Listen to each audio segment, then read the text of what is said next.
Je m'appelle Bernard Fraisse, je suis apiculteur depuis 1987, installé à Claré, dans le Pic Saint-Loup. Un apiculteur professionnel, c'est quelqu'un qui essaye de tirer son revenu de la production de miel, pollen, gelée royale, ou vente d'abeilles, ou location d'abeilles pour la pollinisation. Alors, les abeilles ont un rôle essentiel dans l'environnement, qui servent de pollinisateurs, c'est-à-dire qu'elles fécondent les fleurs en transportant le pollen d'une fleur à l'autre. Et dans beaucoup de productions, de fruits, de plantes à graines, l'abeille est indispensable. Einstein disait que si l'abeille disparaissait de la Terre, l'homme n'aurait plus que 4 années à vivre.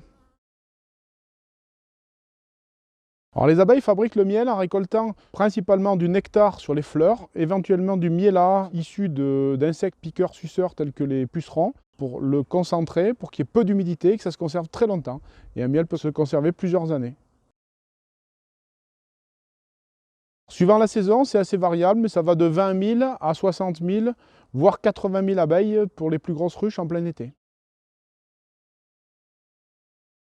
Sur une très grosse ruche qui a 60 000 abeilles, dans des conditions idéales, elle peut produire plusieurs kilos par jour. Par contre, dans des conditions moins favorables, il peut se passer des semaines, voire des mois sans aucune production.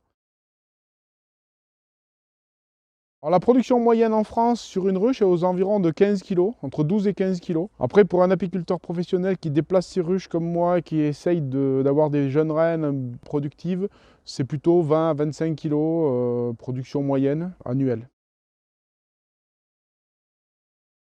Sans parler des équipements accessoires, c'est-à-dire tenues, combinaisons, matériel pour l'extraction, rien que la ruche avec les abeilles, il faut compter au minimum de 100 à 300 € minimum. C'est dangereux bien sûr, puisque l'abeille pique pour se défendre, hein, pas pour attaquer comme la guêpe, mais plus pour se défendre. Donc il y a quand même un risque, surtout si on est allergique. Donc dangereux, oui. Après, ça devient de plus en plus compliqué de maintenir des ruches en bonne santé, entre les parasites, les conditions climatiques, l'environnement qui évolue. Maintenir des abeilles en bonne santé, moi qui fais ça depuis plus de 30 ans, c'est de plus en plus dur. L'idéal, c'est d'avoir une formation, soit dans un petit rucher école, un petit centre de formation, voire même avec un autre apiculteur expérimenté, mais ne partez pas sans aucune formation. C'est vrai qu'on a de plus en plus de mortalité. Pour les professionnels, on a de plus en plus de pertes. Aujourd'hui, minimum, c'est 20 à 30% de pertes. L'an dernier, j'ai eu presque 50%. Donc, on a beaucoup de mortalité. En voie de disparition, j'espère pas, sinon ça serait très grave pour tout le monde, mais c'est de plus en plus compliqué.